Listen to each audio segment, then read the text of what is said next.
Bapak Ibu Saudara-saudari, teman-teman yang terkasih, sahabat-sahabatku.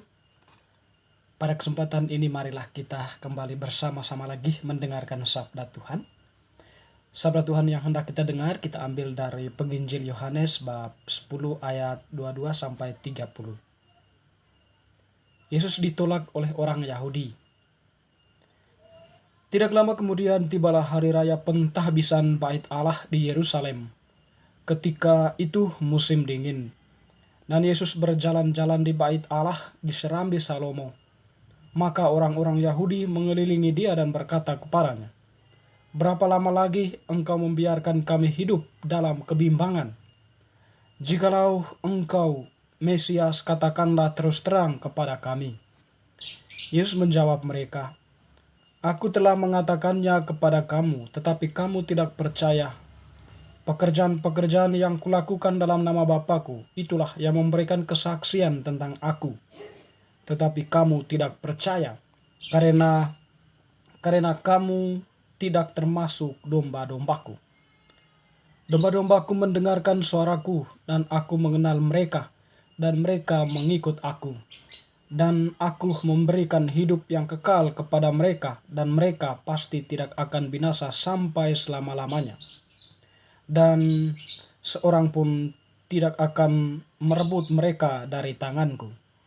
Bapa-Ku yang memberikan mereka kepadaku lebih besar daripada siapapun, dan seorang pun tidak dapat merebut mereka dari tangan Bapa.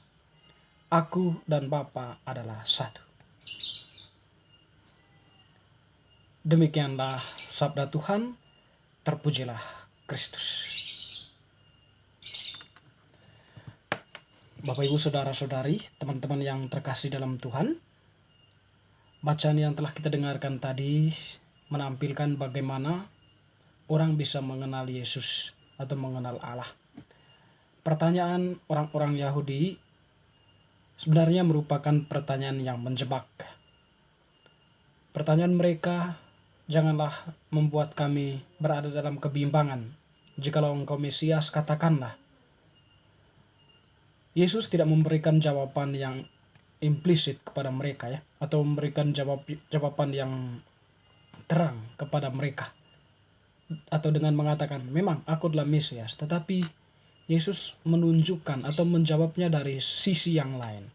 Sebab Yesus tahu bahwa jika Yesus mengatakan dirinya kepada mereka dia itu adalah Mesias, mereka akan mempunyai dalil kemudian untuk mengadili Yesus atau untuk menuduh Yesus sebagai penghujat Allah. Sebab setiap orang yang bagi mereka mengatakan dirinya Mesias itu merupakan suatu bentuk penghujatan terhadap Allah, dan orang itu perlu dihukum, bahkan dihukum sampai mati. Teman-teman saudara-saudari yang terkasih, jawaban Yesus lebih pada sebuah fakta nyata yang terjadi di lapangan, atau fakta yang terjadi di tengah-tengah para pendengarnya. Yesus tadi mengatakan bahwa "Aku telah mengatakannya kepada kamu, tetapi kamu tidak percaya." Jadi persoalan Yesus terhadap orang-orang Yahudi yang bertanya tadi itu adalah mereka tidak percaya kepada Yesus. Jadi pertanyaan mereka itu sebenarnya pertanyaan yang tidak mempunyai landasan Punya landasan, tetapi itu lebih pada sebuah landasan yang berkepentingan Bagi Yesus mereka tidak mempunyai landasan percaya sehingga mereka pun tidak mampu mengenal Yesus itu sebagai Mesias. Mereka tidak mengaku, mereka tidak percaya pekerjaan-pekerjaan yang dilakukan Yesus dalam nama Bapaknya. Mungkin tindakan-tindakan mujizatnya, tindakan-tindakan penyembuhan, tindakan-tindakan pengusiran roh jahat dan sebagainya, yang memang semuanya itu adalah indikasi keilahian diri Yesus Tetapi mereka tidak percaya itu. Bagi Yesus, apa yang dilakukannya itu merupakan sebuah kesaksian tentang dirinya, bahwa dia adalah Mesias atau Allah yang diutus oleh Bapa. Lalu kemudian Yesus mengatakan bahwa bagaimana mereka bisa menaruh rasa percaya kepada Yesus. Mereka tidak percaya, sudah pasti mereka tidak akan mendengarkan Yesus. Dan oleh karena itu Yesus mengatakan bahwa kalian itu bukan berada dalam golongan yang mendengarkan aku, atau kalian itu adalah bukan domba-dombaku yang mendengarkan suaraku, atau aku mengenal mereka dan mereka mengikut aku. Kamu bukan dombaku, sehingga kamu tidak mau mendengarkan aku dan tidak mau mengikuti aku. Itu sudah hukum pasti. Ya, dengan demikian pun bahwa kamu tetap akan berada dalam kebimbanganmu akan eksistensi saya sebagai Mesias atau sebagai orang yang diutus Allah. Karena kamu tidak percaya pada setiap pekerjaan yang kulakukan, tidak mau mendengarkan aku, tidak mau mengikuti aku. Sehingga tetap menjadi sebuah persoalan bagimu kalau kamu tidak percaya kepadaku. Dan kamu pun tetap akan berada dalam kebimbangan tentang aku. Saya kira itu sekiranya jawaban yang hendak disampaikan oleh Yesus, atau kalau kita menyederhanakan dalam bahasa kita dari jawaban Yesus terhadap orang-orang itu. Dan teman-teman yang terkasih, bahwa Yesus juga menegaskan kepada mereka bahwa setiap domba Yesus yang mengikuti Yesus itu dan mendengarkan suaranya, itu akan dibela mati-matian oleh Yesus. Sehingga dia mengatakan, tak seorang pun yang mengambil mereka daripadaku, atau tidak ada seorang pun yang merebut mereka dari tanganku. Bapakku yang memberikan mereka kepadaku lebih besar daripada siapapun, dan seorang pun tidak dapat merebut mereka dari tangan Bapa. Artinya bahwa setiap domba yang mendengarkan Yesus, yang percaya kepada Yesus, itu sudah berada dalam persatuan dengan Yesus dan Bapa.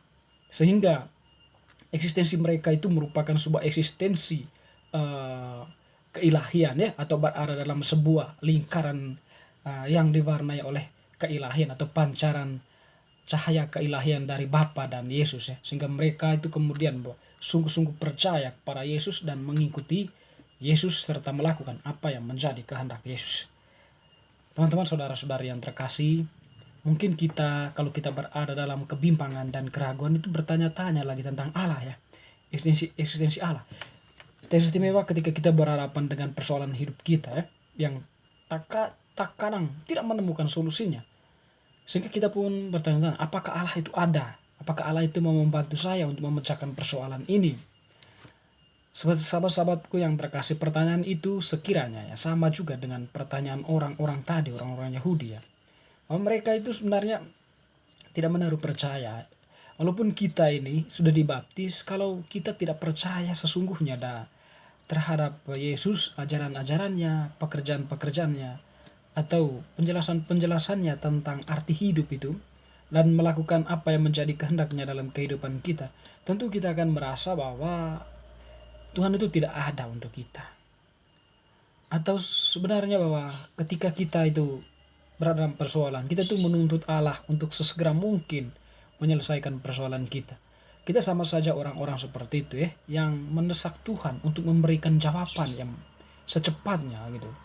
Tapi bagi Tuhan, tetaplah kita berada dalam keyakinanmu, berada dalam kepercayaanmu bahwa aku adalah Tuhanmu dan aku sanggup untuk melakukan itu. Bersabarlah, akan ada saatnya aku akan memberikan kepadamu apa yang kamu butuhkan. Atau mungkin juga persoalan yang kamu hadapi saat ini adalah sebuah persoalan yang tidak melampaui kemampuanmu. Tuhan memberikan itu mungkin untuk memperteguh imanmu, untuk menemukan arti atau menemukan pesan di balik pengalaman persoalan yang kita alami itu.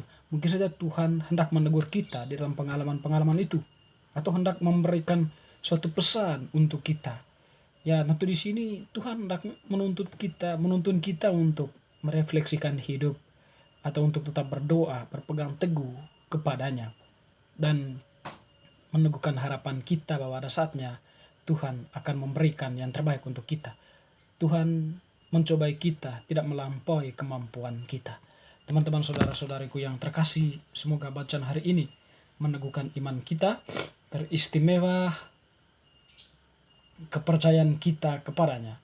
Sebab Tuhan akan selalu membimbing kita, menyertai kita, entah dimanapun kita berada, sampai kapanpun.